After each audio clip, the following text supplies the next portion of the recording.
अस्सलाम वालेकुम कारी साहब, कैसे हैं? खैरियत? क्या हाल है भाई? ठीक है, खैरियत। अच्छा ये बताए कारी साहब, ये जो काटन पेटी का कीनू होता है और पली और जाली का कीनू होता है, इसमें कुछ फर्क है?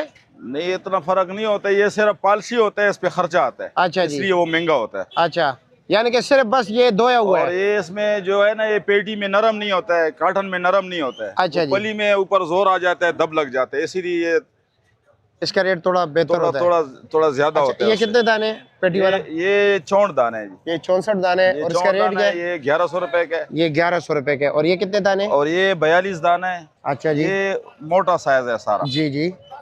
और किन्नू का टेस्ट भी इसका चाहिए, ये तकरीबन आपको 1200 बेच रहे हैं, 1150 रुपए तकरीबन। 1150 रुपए का लगेगा। और इसमें ये वाला जो है जी, ये क्या रेट है? ये हजरत 48 दाने है। ये 48 दाने है। इसका रेट क्या है? ये रेट है 1100 रुपए। 1100 रुपए का। 1100 रुपए। और ये सामने जो पड़ा हुआ है वो भी 64 दाने है। 64 दाना है। वो इसका अच्छी रेट क्या है? क्वालिटी का है, ये 1300 रुपए का। ये 1300 रुपए का है। ये बेहतर क्वालिटी है। हाँ, ये 64 दाने है। अच्छा जी, ठीक हो गया। और माल्टा क्या रेट है? ये 3000 रुपए 3000 का। काका से बोरा माल्टा है। अच्छा जी, ठीक हो गया। शुक्रिया जी, बहुत शुक्रिया।